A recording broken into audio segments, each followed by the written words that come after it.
Thank you, Jay. That was so sweet. You're one of mine, too. I really like most people. And that wasn't always the case. I think when I began to see people truly as they are, as energy, then I really started to enjoy people. I could see past the habits or some behaviors or, idiosyncrasies that were a rub for me. So now I really kind of think of each of you coming in to enrich me.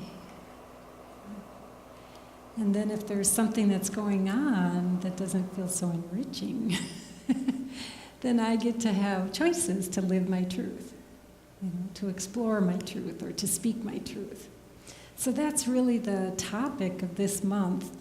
And it's funny that Gary, sends these topics to us. And he sent me one when he put me on the calendar to speak for today. And this was a couple months ago. And I said, yeah, not so much. I wasn't up for the one. I can't even remember what one he sent me.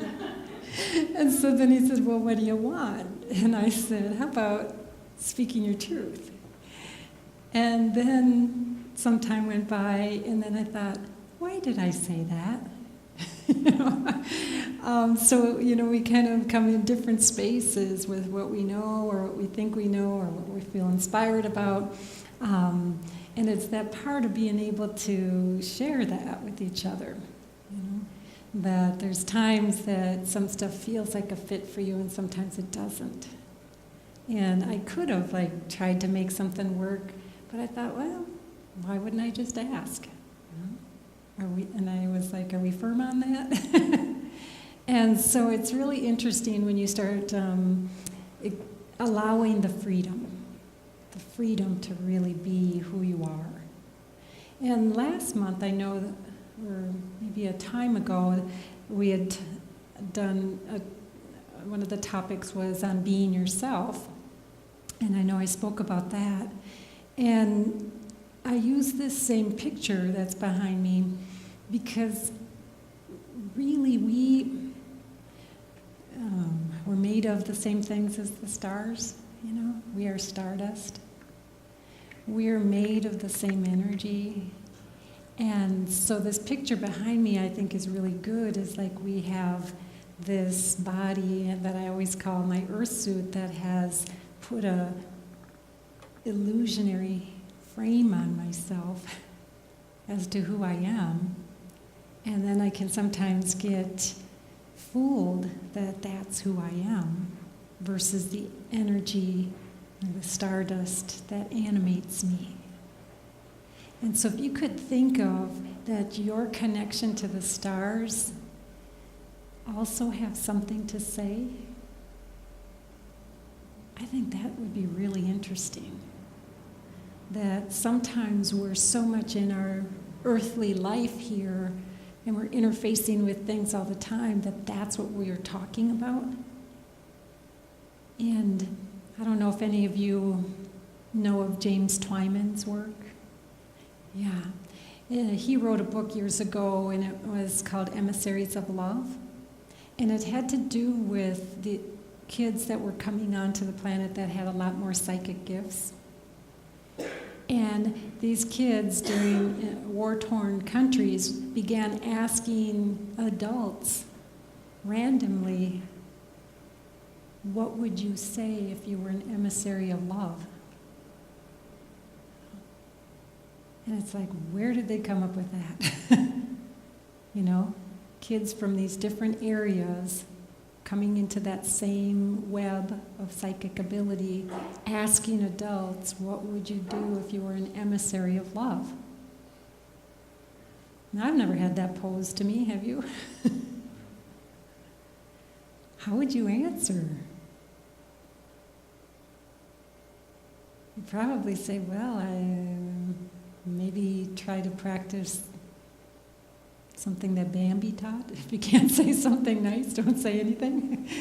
You might be offering compliments or connection with people. You might be extending yourself in different ways, because speaking our truth has more to do with living our life than just the words that come through.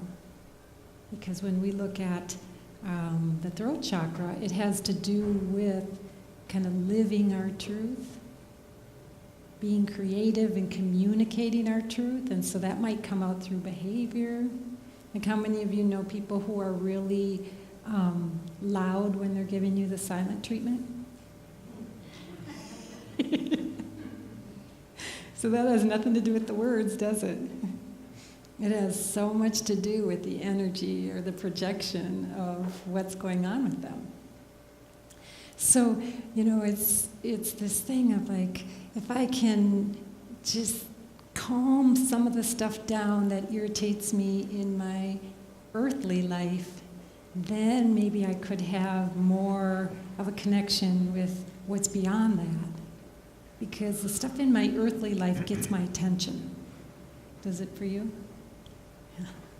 So it's the stuff that our eye gets on. So if I can clear more of that stuff out, the discord or the angst or any kind of rubs that I have with that, then I don't get as hooked by it.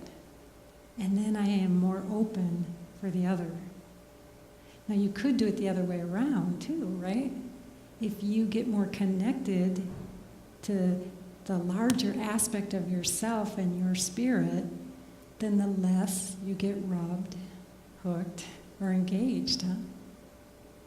So it's an interesting thing. So we need to know ourselves as beyond what is in this physical form, and then be able to start articulating things. And when I was young, I grew up in a family of caregivers and caretakers. And so it was my habit, my programming, also a part of my nature though, to take care of everybody else but myself. Has anybody ever had that? Yeah, usually people who are expanding have also been largely connecting in service, right? Yeah. And so I grew up where, it was keep extending yourself. And way, way back, this dates me, there was the framework that was, are you passive, assertive, or aggressive? Do you remember that, anybody? So if you were somebody who never took care of yourself, then you were starting to learn that you needed to assert yourself. So like most things, when you go through change, you go from one end of the spectrum and you swing to the other. So I went from like always doing everything for everybody and then being behind myself on everything because my time was always, and it could be as much as like somebody calling on the telephone, those marketers. And I would be sitting waiting till the end of their spiel because I didn't want to interrupt, waiting, and then my time would be ticking, and then I'd be racing to try to get out the door. Is there anybody in here like that? Well, when I started to hear about being assertive, then I started to walk ready. I was ready. I wasn't going to do that anymore. So I remember, being probably a little harsher than I needed to be. And then I was teaching my mom, because she'd had the big habit of caring for other people and not taking care of herself. So I was teaching my mom about being assertive. And the phone rang one night, and it was a teleprompter or a telemarketer person. And I hear her say, "Hell no," and hang up the phone. And she came in the other room and she goes, "That was being assertive." And I said, "Yeah, not so much. That was like aggression, There's passive, assertive, and aggressive." I said, "I think our habit is that we've been passive so long that now we're sure we're not going to do that anymore, so now we're being aggressive." I said, and then they say that being assertive is speaking your truth, but respecting other people while you're doing it. So that was like a big phase for me. And but I remember all of a sudden, as I would start to take care of myself better, or even do those little things, sliding in my point of view or sliding in a boundary somewhere, I would feel victorious. Kind of like getting through the snow today. Did you feel victorious? I was out bonding with the snow at 7 o'clock this morning to make sure that I got myself out of the driveway and down the alley. And as I was doing it, it was just like, this idea that you're making movement. You get to see this concrete change. Well, that's kind of what I started to feel when I would speak my truth, is I felt a change. I no longer had so much of the congestion in my throat, because our throat chakra, when we're swallowing stuff all the time, other people's beliefs, even our own negativity about ourselves or anything like that, our throat chakra gets congested. And I used to get, which is very common when the throat chakra gets congested, I used to get sore throats a lot. And I used to get bronchitis a lot. And my teeth would sometimes hurt. And that all kind of went away when I started to leak out my truth. Just sliding it in places. So it's interesting that I got to experience some concrete change as I started to release my belief, that I couldn't do that. So, we're all in this together, right? We came here, we're on the planet, and we're all coming in this together.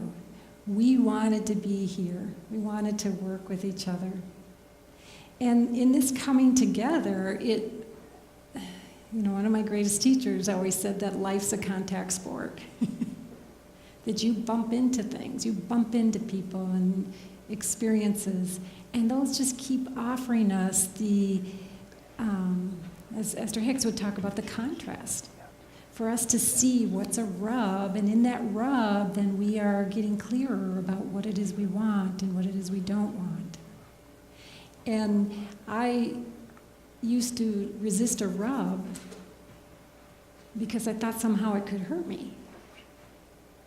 But now, as I know myself more as energy, the rubs are just an emotional bump, They're a discomfort or a discord, and they're always just letting me know how to go about. It's a feedback system, which is really nice. Not always comfortable. So when you look at speaking your truth, why do you think it is that we don't? What comes up for people that kind of keeps you from doing it? Rejection, yeah. Kind of like a box. You get stuck in a box of your perception of you then. Okay, the fear of getting stuck in a box, of their perception of you. Yes, we don't want to be taken the wrong way, right? People don't necessarily have to listen to what you're saying, they're listening to what they're listening to. So she's saying that people aren't necessarily always listening to what you're saying, but what they're saying, like their interpretation constantly of what's going on out here. And that's a huge point, is we don't have control over that, do we? But if we don't say it regardless, then again we're like getting congested down here. Why else do people not speak? Yes? I find that I don't really like the way people react to it, whether they make me feel about it, or disagree with you, or try to tell you what you find it easiest sometimes just to not. Yeah, so for the tape, she's saying that she finds it's easier sometimes just to not do it because she doesn't always like the reaction that people have about what she's saying. Yeah.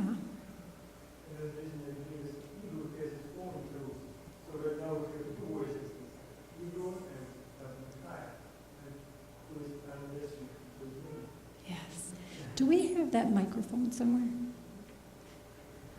Let's do it this way. Could you give that back to him? Is that okay? Sorry. I think another reason is our ego has its own truth. Now we have two sets of truths inside, Yes. and whose are stronger in this arm wrestling? Yes, that darn ego. Do you remember in the, what was it, Dr. Strangelove or something where the hand starts to come up and...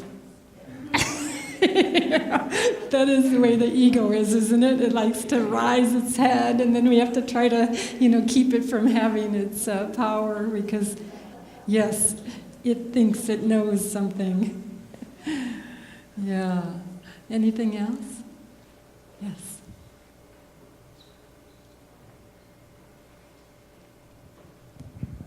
I would say that it would be long-held limiting beliefs saying that I can't, I shouldn't, or it's not safe. Yeah. Yeah. Which is all thought, isn't it? That somewhere along the line we picked it up or thought it up, and then we kept it alive, and then that's what a belief is. A thought that's been repeated over and over, and then it builds that neural network in there. So then that now becomes what you think is real when there's all the potential of another neural network to get built. But it can't get built unless we start it, huh? And if we kind of quiet down, like I always think of those neural networks as a root system, if I stop watering it, it's going to get more brittle, And that's a good thing. That means I'm not always going to give energy to that system, that neural network that is not honoring me, or it's really not in service to me all the time. We have great neural networks. And my mom and I were talking about this yesterday, is like, remember when, like, anytime you turn on a song, like, let's say, go back to radio, you turn on the radio and a song plays, and what happens? You're right back to whenever you first heard that song, or a memory that you had, or who you were with, and what you were wearing, and where you were going. It's like, isn't that fantastic? See, the mind is always helping you. Sort of. Yeah, it just is going to bring that association up right away, because the old saying, neurons that fire together wire together.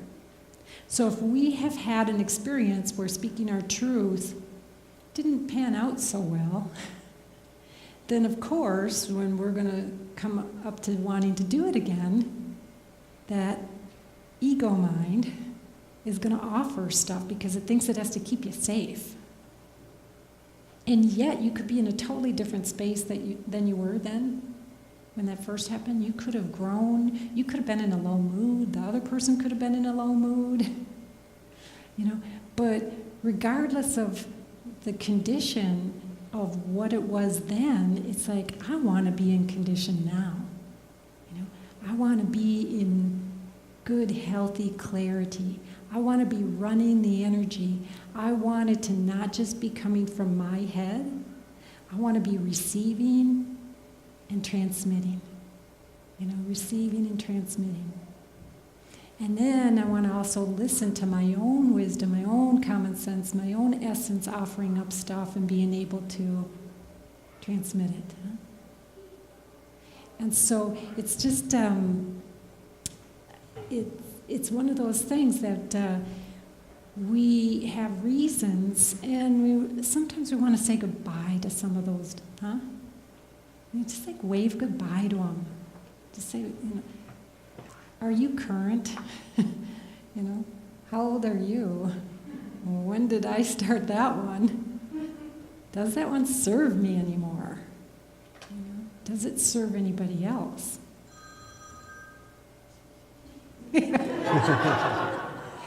If it's the cosmos, we'll answer it. Yeah, it's interesting that cultures will have habits too, right? Yeah. I was a manager in a clinic in public housing. And my staff was a very multicultural staff because I hired the people from the community. And if I've shared this with you before, I apologize, but it's such a good point to make, is that when I was doing training with the clinic and some other organizations back when the economy crashed in '08, I would do this activity with people, and I would put them into groups of maybe 4 or 5 people. And then I would bring, it was not the easiest thing to do, but I would bring these great big rocks. And these rocks were supposed to be dinosaur eggs. And so what each team had to do was try to save this dinosaur egg from where the development company was coming in to build houses. So they had to try to move this dinosaur egg without dropping it. And then I would give them a location, like down the hall into a different room, things like that. So each team had to bring their egg to a different location. And then I would give them, before they started, pieces of twine. And I would give everybody a different length of twine. And so that length of twine was all they had to work with, because they couldn't use their hands, they couldn't touch anything, they could only use their string. So some people had one about this big, some people had one about this big. And so, they were all in groups. Well, typical to what happens a lot of times is in clinics, nurses do a huge amount of the directing and running of things. So who do you think led their groups? The nurses. They took charge and they started saying how it was going to go, and yet everybody had a piece, everybody had their own deal, but the nurses started to take charge. So it was hysterical watching it, because they were tying their strings together and they were trying to make these things to carry the big stones, and they'd be dropping in those dang, poor eggs. And some of the people finally started to get beyond their beliefs that they had to just use the string in that way, and they started to get this stone up on a chair and then take their string and pull the chair. Okay? So that was thinking outside of the initial deal, huh? Somebody had to be creative and had to come up with that idea and speak it. Well, lots of different stuff happened, and we had this wonderful processing. And in this one group, as we were reviewing it and reflecting on the insights from it, was this man that I hired, and he had been a doctor in his own country, and he was Hmong. And I said, well, how was your experience? And he said it was okay, and he was quite shy. And I said, what did you notice? And he said, nobody asked me for my opinion. And I was like, isn't that interesting? And I said, so in your culture, is it common that you need to be asked in order to bring forward an idea? And he said, yes. And I said, wow. And the people in his group just went, oh my God, because they were innocently doing what they do. And I said, had somebody asked you, what idea you had, what would you have shared with them? And he said, well, when we were fleeing our country, we had to run with all our belongings, and then every night we had to go up, we'd weave nets and go up into the trees and hang all of our stuff and get the kids up there to be safe. Okay, isn't that interesting? So here's a net weaver in the group that could have been helping that poor dinosaur egg get to where it needed to go, huh? So I find that really fascinating, because when we think about speaking our truth, we're always thinking about what we're going to say, And then that has ever changed me, to be asking people something about them, to be inviting them into something. I don't think I had that awareness before that. I mean, I had I've been a counselor for a long time and would say, now it's your turn to share, kind of in that type of a way, but really never in that level of depth, thinking about how everybody is sitting on amazing information, skills, truth, spiritual essence, connection to the divine. So that was eye-opening for me. So thinking about, who do you have, so this is like the jungle and the netting. Who do you have around you that you would like to hear from? That you could just nudge them a little bit to come to the table. I think Jay is one of the best people at this, if any of you have known that. He goes around and he connects because he wants to know people. And not just know who they are, but feel something from them. And so it's like bringing people forward, that you are important, you're meant to be here. You're not speaking your truth would mean that you're in some ways denying the expansion of consciousness. That you are meant to transmit and to bring consciousness forward. So it's really fun when you start identifying yourself differently than, somebody who's just a thorn in somebody's side. How many of you have ever been that? Like you're the rub for somebody? Yeah. When I started in my work of helping people, my family was always saying, you and your psychobabble. And it was. The level of my understanding back then really had a bit of babble to it. But it also had some good things, because I was starting to say, give me a hug, in a family that maybe in our younger ages, publicly weren't doing that. So, nudging something that you find important. I think we can do things in a really gentle manner. My family, we like to have soft ways of doing things or humorous ways of doing things.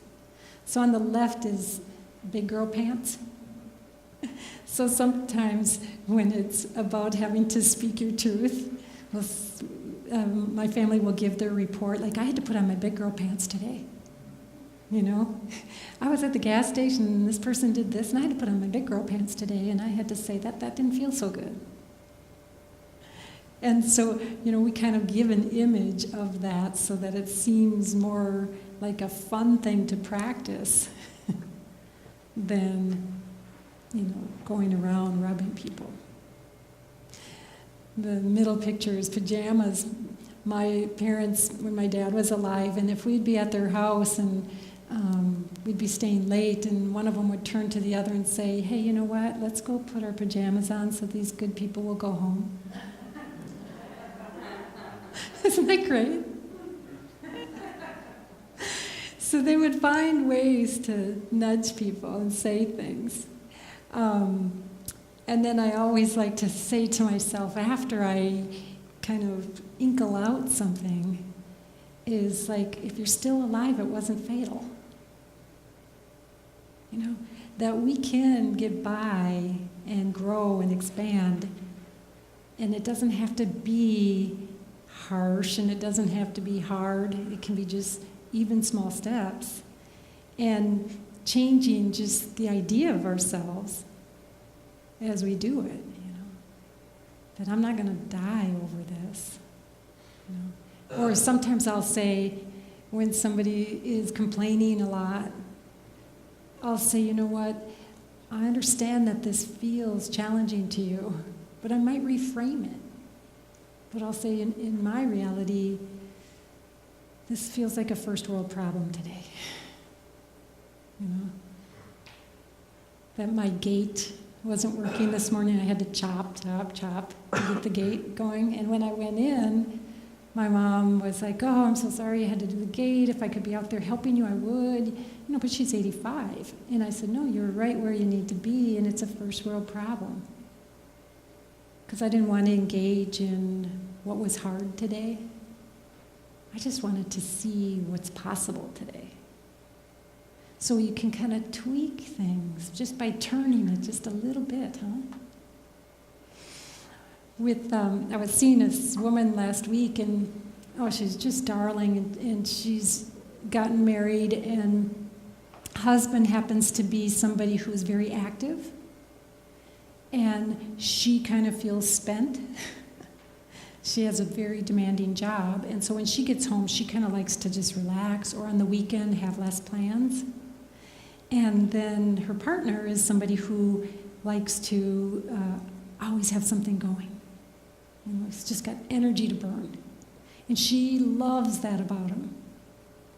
But, has anybody ever had that? I know. My ex-husband used to say, "What are we doing this weekend?" And I'd say, "Nothing." And I'd be so happy with just calming down.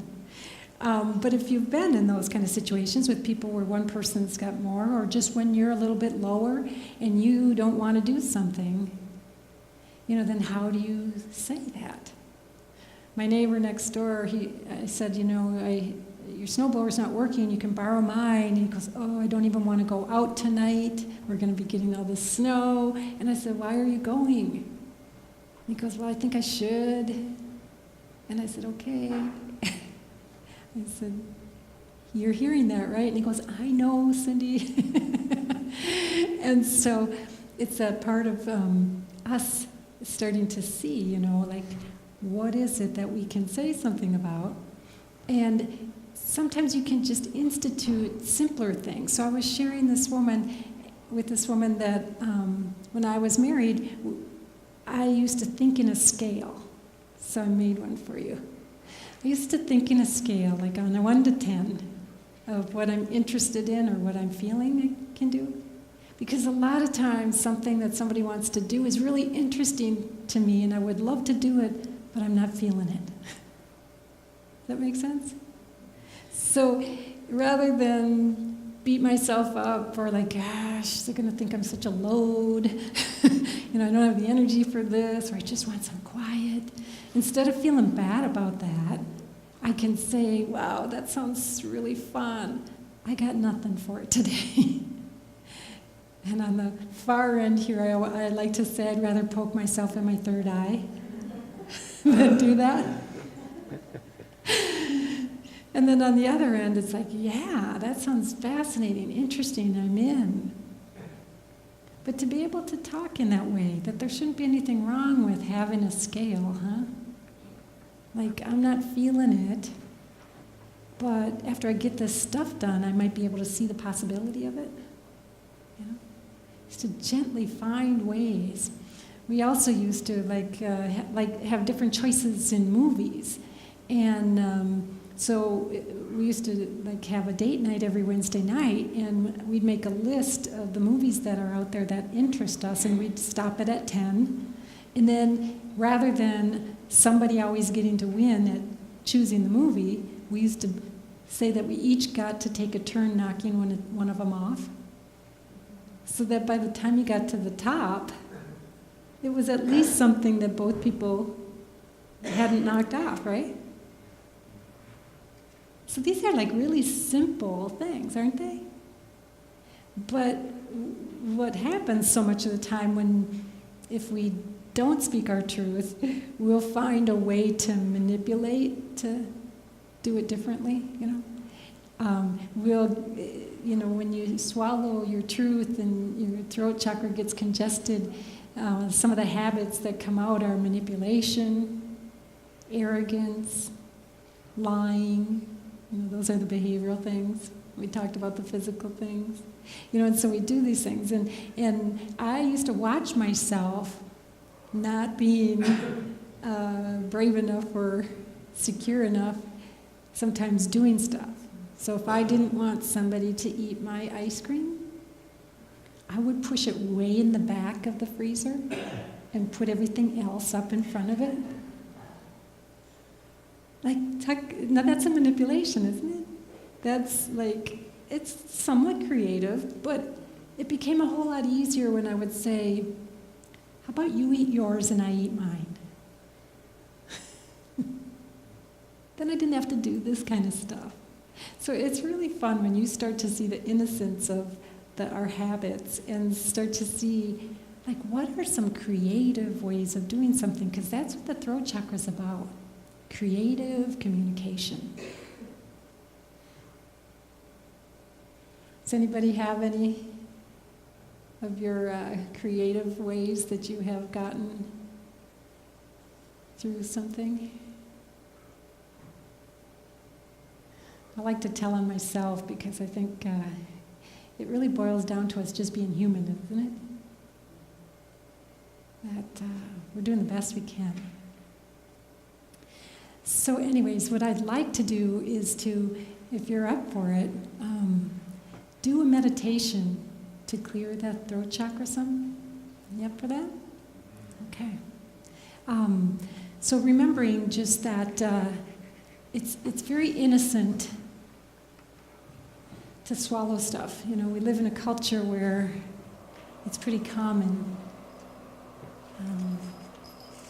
We want to change that. We want to make it, especially in this community, that it's safe to come to the table as you are. So if you would, could you offer some music for us? Thank you.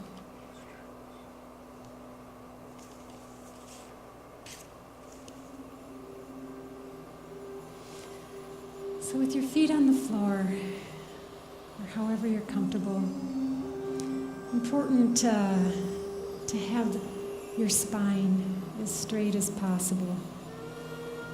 Imagine, like a cord coming from the top of your head,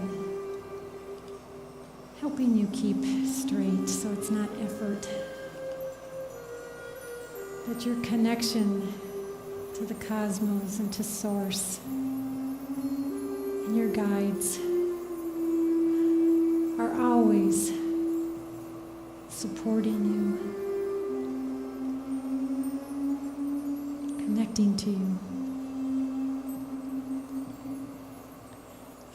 So take a deep breath in through your nose and breathe out through your mouth.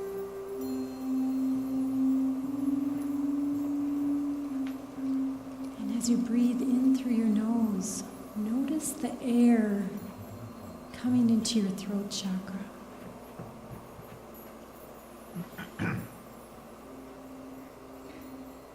Probably notice that it's a little cooler as it reaches the throat.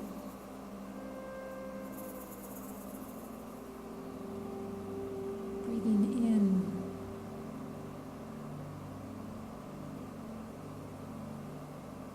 Your higher self directing.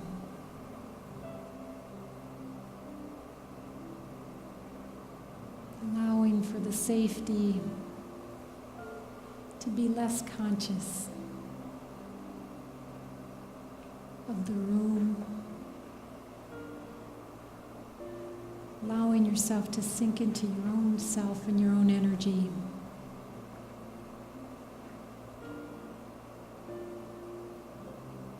Breathe in through your nose.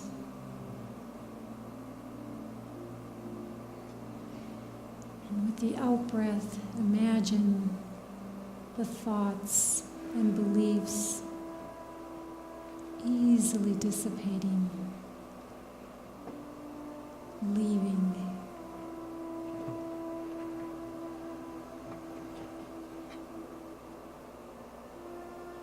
And as you breathe in, take your attention and feel the front of your throat. And imagine creating some space and expanding your throat.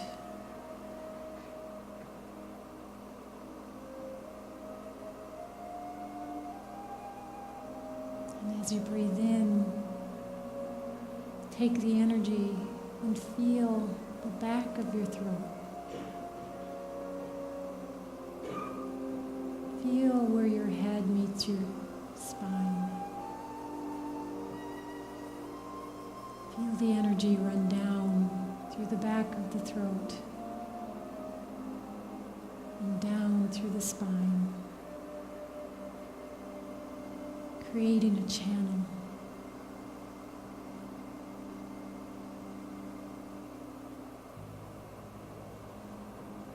Breathing in that fresh air, uncontaminated by any stories or beliefs, any past experiences where you've used your words unwisely, or someone else may have been stung by what you've said. And just release any regret connected to those times. Those times are over. Now is the time.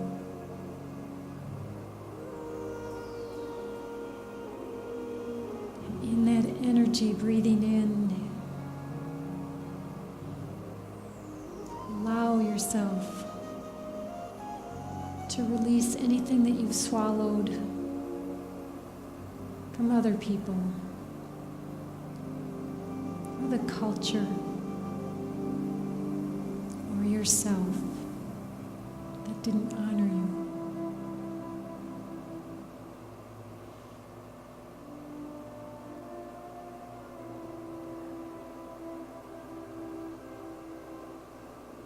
The throat is widening, making room.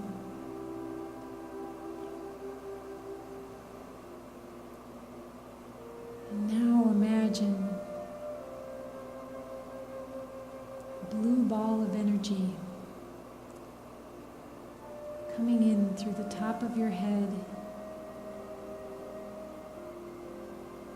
slowly going through your head and coming into your throat. This ball is illuminated. It spins. It's very similar to your throat chakra. It carries your original blueprint of what you came here to share.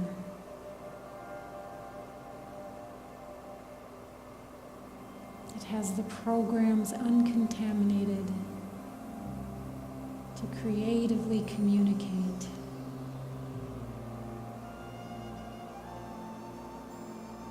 To support yourself and to support others through your voice.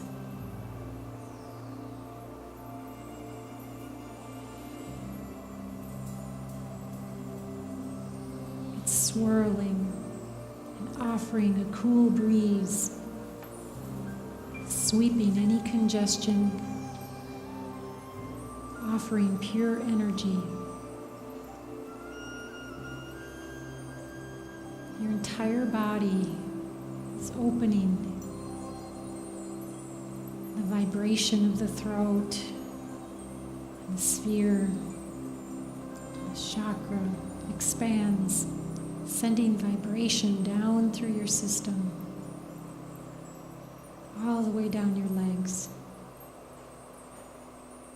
to your feet. We can breathe up the energy of the earth, coming up through that clear channel. And as the energy of the earth meets the throat, it offers personal grounding. It offers the security to speak your truth, to find the words, to transmit the essence of who you are, connected to the earth and the cosmos.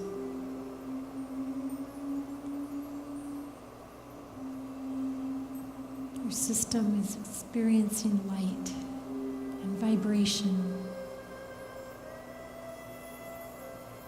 You have less density and less congestion. And breathe in the energy of forgiveness. To forgive yourself for not always living your truth. Allowing the truth of who you are,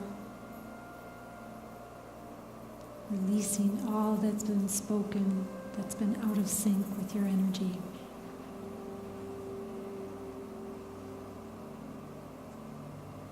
Allowing your throat to dilate and open and align. Picturing the blue of the sky in your throat, the vastness of all that's offered to you to share. You're experiencing the sweet recognition of your energy, and you say to yourself, I feel open. I am vast.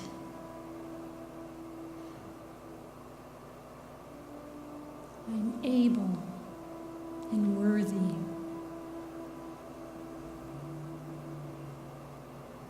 I am creative. And I'm respectfully honest.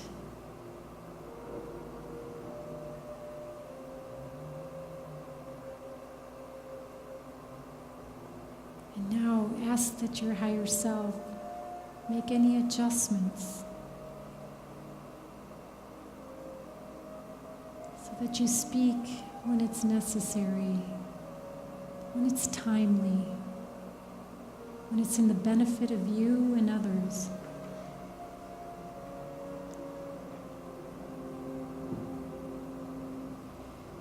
That the programs of impulsiveness and blurting are no longer needed. Your truth and you are aligned.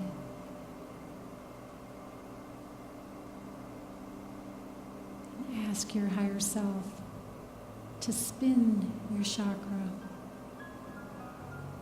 to the speed that's in harmony with you.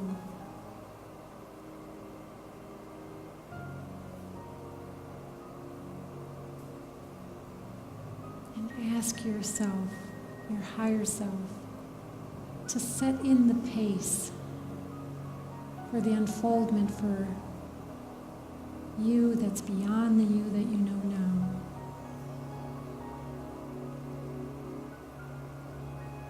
But as you stop resisting and holding yourself back, you invite in the other aspects of yourself, whatever's next for your development and expansion, to be realized at a rate that your system handles.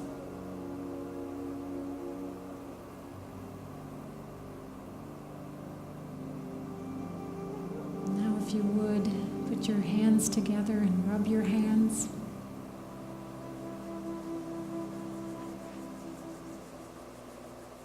Feel the energy and place them over your eyes for a moment.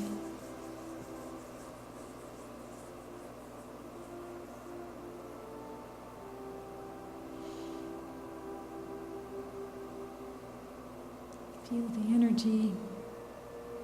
Slowly bring it down your face, bringing your hands one on top of the other over your heart space.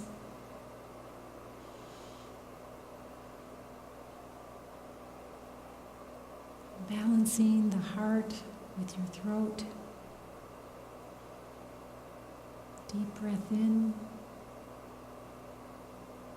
and out.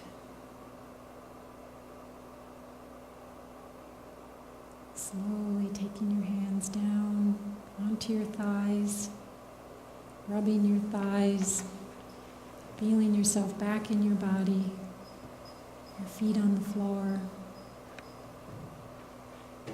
Slowly come back to the room.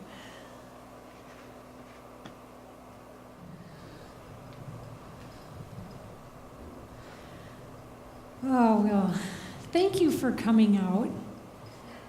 I mean, this is the weather that it's so easy to stay home in bed or be preoccupied with snow removal, and I appreciate you all being here, every one of you.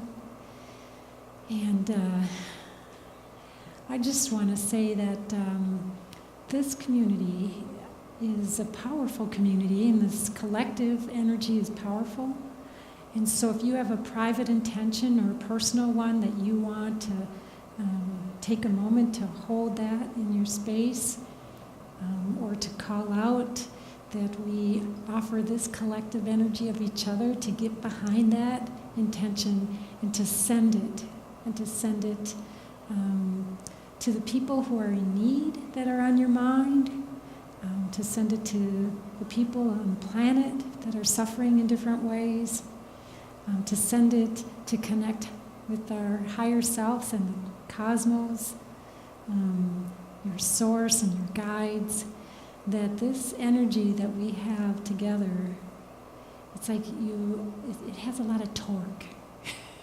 So you can kind of get behind an intention with just that energy. So, is there anybody who has an intention or anything that you'd like to see? Yes. I'd like to show out to Roundbar's program. Yes. Yes. A big hello to Craig Lang, who recently passed, and a big level of support for those who loved and cared about him and feel his absence. Let's get behind that.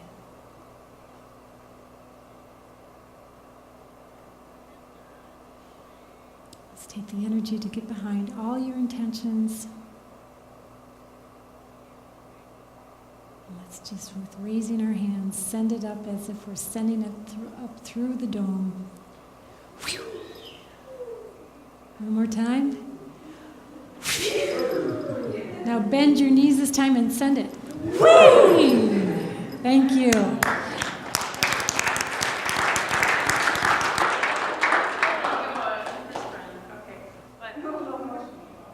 Yeah.